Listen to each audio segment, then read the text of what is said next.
Everyone has a story. What's yours? Hi, I'm Michael. And I'm Katie.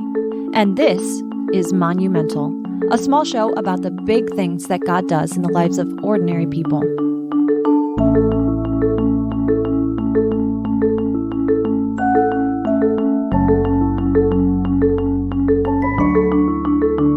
Today we're interviewing my mom. She is the coolest. She definitely is. She's, of course, my hero. And she's married to your dad, who is a pastor and the head pastor of our church. That's right. And today we're going to hear a story of how she thought she was going to have some free time, but God had other plans. And that's about all we need to know, I think. All right, let's jump in.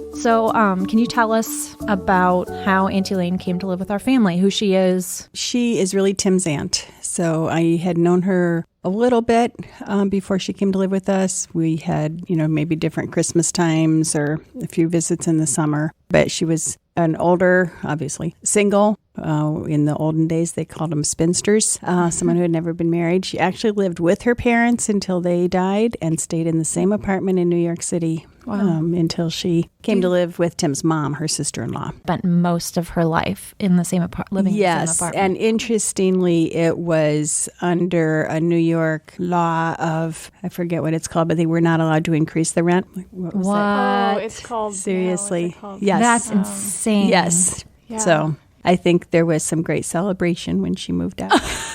Oh my goodness. How much do you think she was paying? I don't know. $40 a month? That's amazing. $20 a month? Anyway. Of course, it was probably in the same condition as it was when they first moved into. Anyway, so her life was getting, sadder and sadder there in New York. So What did she do? Did she work? Oh, she had worked as a secretary. She was a very competent woman in her younger years. And in fact, she worked for the construction company that built the Twin Towers.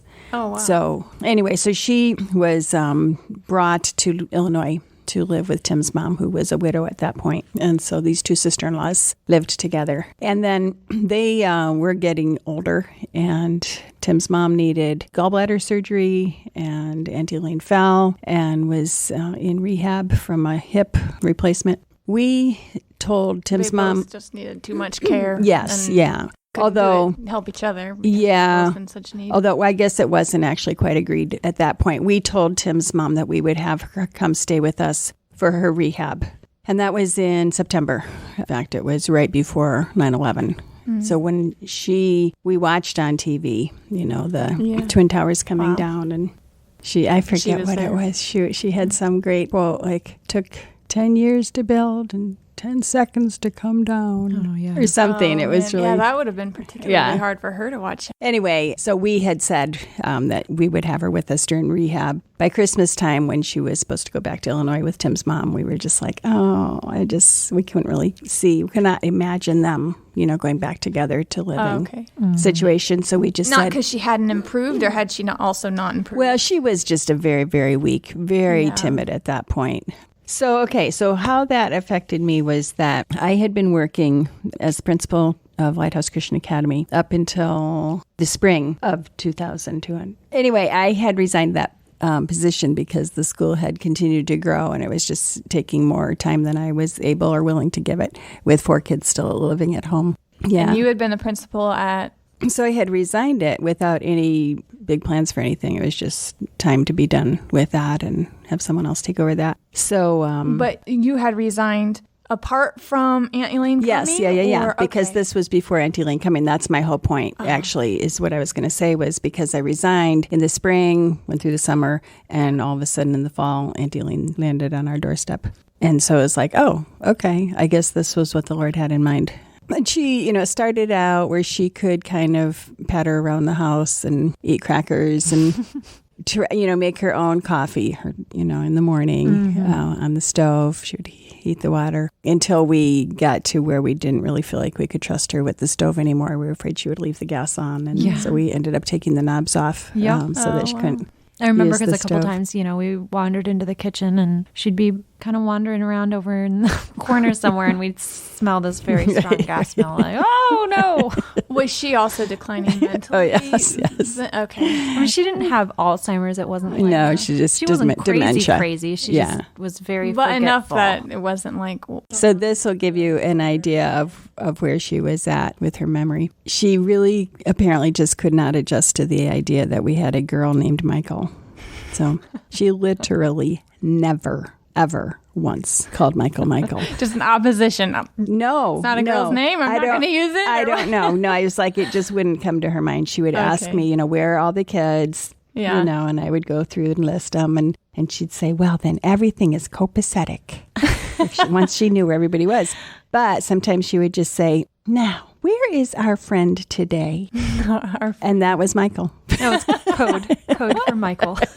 It was just like the name was not in her brain. But if you Sweet said Michael, replacement, if you said Michael to her when I wasn't there, she would know who I. Oh yeah, who that you was. meant. She knew totally who you were. It just couldn't. Just you were She nameless. just couldn't right. think to... Yeah. Like the girl with the...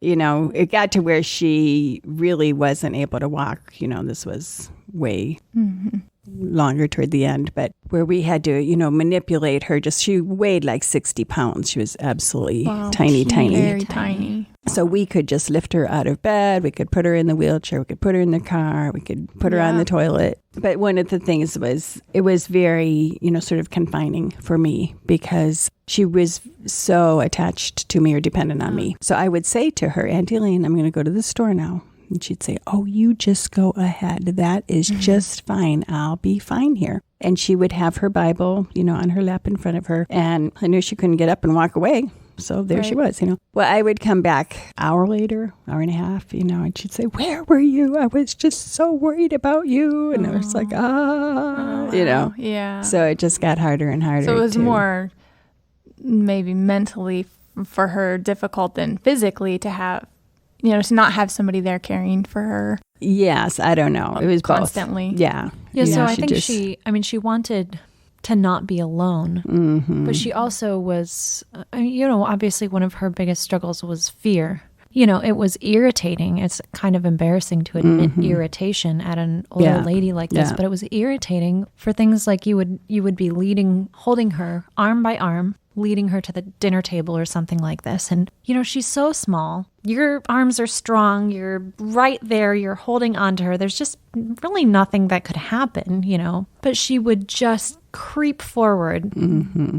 I mean, we're talking 4 inches at a time. We're talking, half baby steps. Yeah. I mean, just the teeniest little shuffle. And then there were times when she would go, oh, I don't know, the whole time. And you're thinking, you don't know? Like, look at me. I've got you. We're good. We do this every day, multiple times a day. Like, we're okay here. Why are you so afraid? I'm not going to drop you. So nervous. Yes. She was just very fearful. And So one of the things that was interesting was I had friends who were feeling protective of me. And one of them, just said, well, surely there's someone else that can take her in. You don't have to do this. Which there sort of wasn't. So Tim was her nephew. I was his wife. But anyway. You were the closest relatives she had. Her parents had died. So anyway, that was one thing, it's just like, well, you don't have to do this. But that's exactly what someone else, another good friend of mine, said. You don't have to do this. Because they just didn't want to see me encumbered. And it was very hard, but I did want to do it. And so I never ever regretted the decision we made to take her in. And of course, we made it kind of naively. We had no idea what the future would hold, what it would look like as she got progressively older. And really... Well, and when you first took her in, you were expecting it would just be for a short time, right? Right. And she was still mobile at the time that we said, no, we're just going to keep her. And by the time you did say that, though, you had... Yeah, a little inkling. Yeah, and obviously she had lived in your home for some time. Right. So she was 85. I mean, clearly she's not going to get stronger, or mentally, better. So we knew it would obviously be a decline. Mm-hmm. And really, when you know people who have Alzheimer's, she was a piece of cake. Or if you just know large people and how in the world do, their caretakers move them around. Again, Auntie Elaine was a piece of cake, we just pick her up, take her with us. And she didn't have a lot of health crises while she lived with us. No, we never took her to the doctor. I mean, that's not quite true. I remember you taking her to the doctor, but she seldom needed to.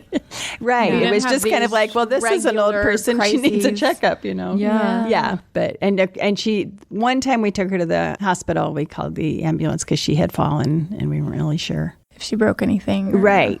Yeah. And that was the turning point. She couldn't walk after that. Had she broken something? No. She fell? No. Just, and again, it was too almost hard on psychological. Her old and frail body. Yeah. That happened, and she was already so fearful that it was she was done. Difficult to recover from. She wasn't going to stand on those legs again. So the funny thing is that Auntie Elaine had people that she really liked and people she really didn't like. And there was no explaining how she came to these conclusions of who she didn't like. But another thing was interesting that although my friends were wanting to be protective of me, that I didn't need to take care of her, she was also protective of me and didn't want to see what she thought was people taking advantage of me. Okay. So there was this young couple in the church that weren't married, and sometimes they would come over just to sit at our table and, write their invitations or plan their wedding. They came in one evening and she said, "Oh, it's you again." And we said, "Auntie Elaine, they're our friends." And he kind of joked with her and said, "Oh, I hope that's okay." And she goes, "Well, you are quite an imposition." Wow. She spoke her mind. She did. So the other thing was, no, she wasn't good at making small talk. She didn't just like to sit and chat. She was very, very quiet. She was kind of shy. So sometimes when Pastor Max would come over to visit her, and I would say, "Auntie Elaine, Dave Carell is here to see you." And she'd say, "Oh, no." And I knew it wasn't because she didn't like him. It was just that she felt like, no, I'm going to have to talk. Exactly, this awkwardness. I have to think of something to say. Hold a conversation. It was really kind of cute. Thankfully, with Max, you don't have to worry about that too much. And then there was another young man in the church that used to come over and play the piano and play hymns for her. I mean, just so sweet. Yeah. And when he would come, she'd look at me and say, "Is he here again?" Did these people know? I mean, other than the couple who she obviously said it to their face. No. So, but yeah, then she just got, she really wasn't bedridden until the very, very end. We had hospice coming in at the end. But it never, ever, occurred to us to put her, into a home or anything. And I think, I'm never going to judge people that do feel like they have to do that, taking care of a parent that's got Alzheimer's or whatever, who's angry and escaping uncooperative. The house. Yeah. But we were able to care for her and never, ever considered putting her in a home. But I really do think also that, a few generations ago, there were not county homes where the old people went. Everybody took care of their elderly, who's ever. I think that's the natural cycle. So anyway, I think it was very soon after Auntie Elaine came. So it was Labor Day picnic. So she would have just been with us so she came weeks, right before 9/11, right? Yeah. So maybe even just a few days, maybe. Yeah. So anyway, we hadn't really quite gotten into the routine of how we were, caring for her, because soon after that, I just sort of started, taking her with me everywhere. But I think she was really still recovering from the hip thing or something. And so it was church's Labor Day picnic. Somebody, needed to stay home with Auntie Elaine. And Tim is not a real picnic guy, so he said he would be happy to stay home with Auntie Elaine. So I went to the picnic and, doing the whole picnic thing. Somebody came up to me and said, "Your husband wants to talk to you," and handed me their cell phone. And he said, "Auntie Elaine really wants you. You need to come home." So this was like my first inkling, like my freedom was gone, because she was just, "Where is she? Where is she? Where is Mary?" She was panicking. And Tim didn't quite know what to do either, other than to get a hold of somebody at the picnic and give the message, that I needed to get home. The next day he went and got me a cell phone. Don't want this happening again. Exactly. I don't know what to do.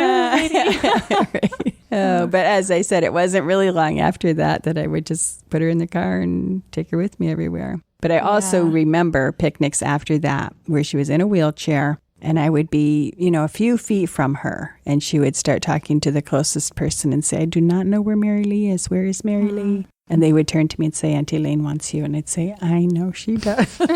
I'm right here. And then I would turn to her and say, Auntie Elaine, I'm right here. But yeah, that's, how she was just so tight it was dependent on getting. you. And, yeah. and, like when and our nervous kids, of like anyone else's help. Yes. Yes. Yeah. Not really she would trusting other people. And we did have people come care for her at different times if we were taking a trip. But she could get so frantic, right, that she would be yelling, at the person who was trying to help her, and that freaked them out. Yeah. So, I did have a young woman say, I just don't think I could come back and take care of her again. Oh, man. It's like, really? Seriously? But yeah, so you really felt your freedom dissipate. Yeah. Disappear. Yeah. Exactly. And so, because obviously you've been very active. You had lots of kids, so I'm sure you were constantly running them places, but then you'd been the principal of the school, so you were going to work every day, and then all of a sudden to go from all of that to home all the time. Well, but that's what I'm saying. I wasn't home all the time. I would just take her. We took her to Taylor's soccer games. So another advantage of her really being small and easy to... Yeah. She fits in the car. You know what? And she was just a trooper. Portable. She was portable. And she was a trooper. She never complained. Oh, that's really sweet. She never said anything like, oh, we have to go out again, or where are we going? It's like as long as she was with you, she was okay. Exactly. That was exactly right. Put up this umbrella so she would be shaded from the hot sun at these soccer games, But, another thing that I think of with her is she was the organist for her Presbyterian church for many, many years in New York. And when she came to our church, we had a band. Okay, so just totally different kind of worship than she was used to. And we definitely had some older people in the church that did not like that, complained about that regularly, could not stand our worship style, didn't like the band, didn't like our music. She never said one word about it. She seemed to enjoy it and appreciate it. And that's really neat. Yeah, I always appreciated that. So she didn't come with a grumbling, complaining sort of attitude at all. It was really and that's just her fear of... She was very fearful. Yeah. But we have often commented that you grow old the way you lived. Okay? So if you're a grumbly, complaining person through your life, that's the kind of old person you'll be. But if you have a sweet spirit and you're thankful, she always said thank you. No matter really what you neat. did for her, Yeah. she was appreciative. Something application to take away from that is to just be feeding our hearts with God's truth. She read her Bible. Disciplining ourselves from a young age so that when we're old, if these types of things happen and our filter comes out off, what will come out is a heart of joy and gratitude. Yeah. Yes. Love finding for the our Lord. sin. So Auntie Elaine, toward the end, it was just till the very, very end, she started saying, "Is this the day?" And I'd say, "What? What?" And she goes, "The day that they're going to come take me." And she would say things like, I don't know if I'm ready. She hasn't packed her bags or something. Yeah. I think, and interesting, it's interesting to remember that even though she did, was fearful about many things, when she said that, it didn't seem like she was fearful about that. No, she was ready to take this trip. Ready to, it seems that it was looking forward to going to heaven. That was her focus, not the I want out of this life. Right. Yes. Oh, yeah. Which is what it is for so many people. Yeah. I want to go to heaven just because I really want out of this life. Right. But for her, it was... she was looking, she knew there was one last step between where she was and that place she had been waiting for. She knew there was one last step, but that wasn't what scared her. So, I even remember her saying one time, Are they coming for me today? And she would sometimes ask if her pocketbook was ready, which is so funny. Where's my pocketbook? Yes, because she was always, the only thing she never kept anything in Kleenex. it. Kleenex. And early on she would keep lipstick in it. Yes, yeah. But I do remember one day towards the very end when she was still talking, but she said, "Well, are they coming for me today?" And we said, "Well, I don't know. I don't know if today's the day." And she said, "Well, what's taking them so long?" That's right. What's the hold on? Exactly. So she definitely got to a point where it was like, okay, it's just time already. I think she felt like she'd been sitting on the train station for days. Like, hello? Yeah. Anyone? I'd forgotten that. Thought we had a date here. Yeah. So then just at the very end, she probably spent 1 week in bed. and stopped eating and couldn't get up, but just kind of dwindled away. So it happened pretty quick once the time came. It was pretty much within a week. I don't know if it was quite that quick, because I remember thinking I never thought somebody could last this long absolutely, without hardly eating or drinking, Yeah. because when you know that time has come, but then she just lasted more days than we expected, and it was hard to see her like that. Yeah, I'm sure. Yeah, I remember hospice was only coming a couple times a week because there wasn't really much to do. They would just kind of take her vitals and tell you what things looked like, what to expect. But I do remember the hospice lady saying, okay, it was like Monday, and as far as I could tell, she was about dead. It was Monday or whatever. But anyway, so the hospice lady was done and was leaving, going, okay, we'll see you Wednesday. It's like, oh my word, seriously? You think she's still going to be alive in 2 days? I mean, she wasn't talking or opening her eyes or anything. You just couldn't think how she could last, a few more hours, but they were acting like, okay, see you in a couple days, And did she make it to Wednesday? Yeah. No, that time was... she actually did leave, died the next day, but right at Christmas time. So how many years total was she living with us or with you? Well, because at some point I moved out. It was almost 7 years. But so anyway. Did you get to a point where your focus pretty much became completely taking care of her? I wouldn't say completely, because there wasn't a whole lot to do. I was still making meals for my family, Sure. and you're just kind of going in and out of her room and checking on her and trying to talk to her. But maybe not so much like actually leaving the house. Yes, that's true. Yeah. We didn't go much for a while. So was that a big struggle for you, moving from being a soccer mom who was constantly driving around town and going from one place to another to being either home or having somebody with you all the time? I think that, again, I don't think that period lasted that long. In that fall, we would have still been taking her to soccer games, and by Christmas she was dying. Yeah. Okay. So it wasn't a long, extended period of that. We were still taking her places pretty close to the end. One of the things that cracked me up was she never drove, being a New York City girl. She never learned to drive. So she never got her driver's license. Right. She never learned to drive. She would always have taken public transport. So, here we are just driving here and there all the time, and she would always say, you certainly know your way around. Which is just really funny, since I have no sense of direction. I can get where I'm going, and usually I was going places where I knew where, might take you a little longer to get there. Yeah. But another thing was she wasn't going to know any difference. I remember taking her out to the Howells once, and her saying, I don't know why anybody would want to live in the woods like this. She was they've got this gorgeous house, Ben and I rented a farmhouse, I think our second year of marriage. Yeah. And it was pretty far out in the country. And I remember, she came out to the house. Mom brought her out to the house one time. And it's on this beautiful farm, rolling hills, all of this cow pastures and woods. And she says to me, is this your summer home? The thought of Ben and I having a summer home was just about too much for me, We were living out there because the rent was cheap. Right.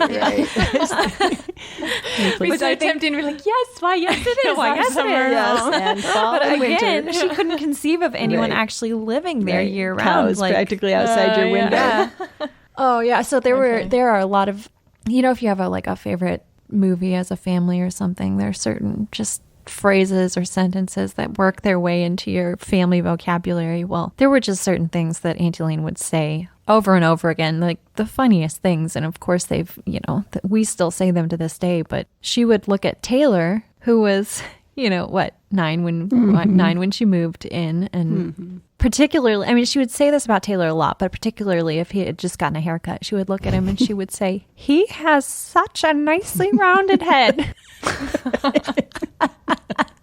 Oh, man. She was a dear.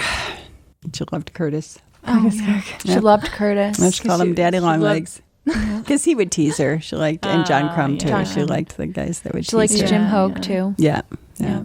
Yeah, she loved when people, I think she liked when people treated her like just another normal person. Yeah. So if they could kind of rag her about something, that was always sort of an easy in. So interestingly, though, all her favorites were young men. It's true. It's true. Yeah. Had she ever been close to getting married, do you know? Yes, she was engaged once. Okay. Or do you remember if it was engaged? She had a boyfriend, and he turned out to be a Nazi sympathizer. Ooh, yikes. So she broke it off. That was the end of that. Yeah. I think she found that out when she did. Man. Pretty weird.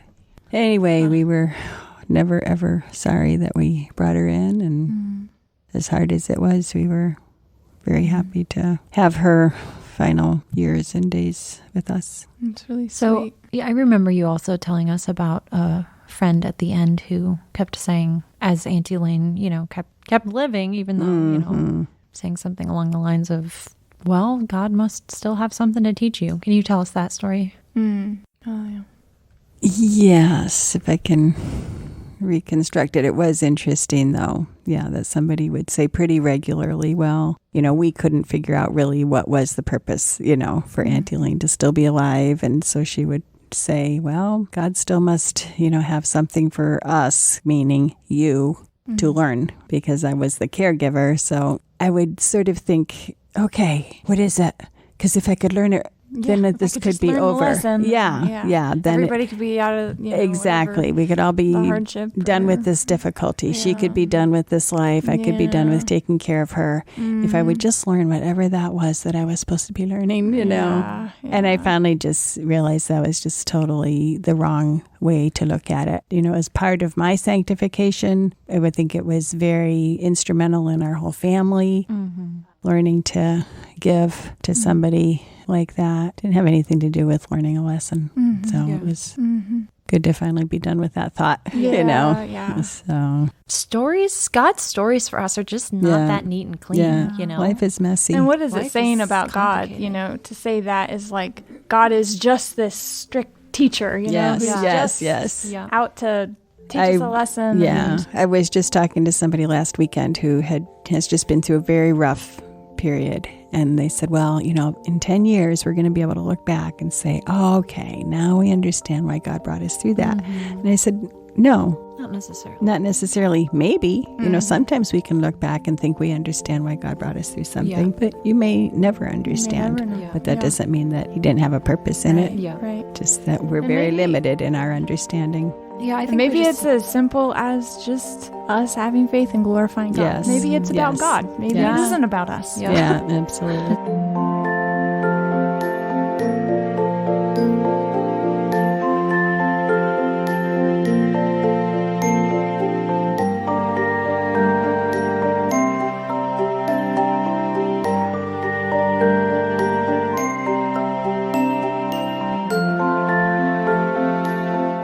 Monumental is hosted by Katie Walker and Michael Crum. It is produced and edited by Nathan Alberson with help from Ben Sulzer. And it is executive produced by Nathan Alberson and Jake Menzel. If you like the show, please don't forget to rate and review in the app of your choice. And if you're interested in more great content, including articles written by me and Michael and even some of our guests, please visit warhornmedia.com.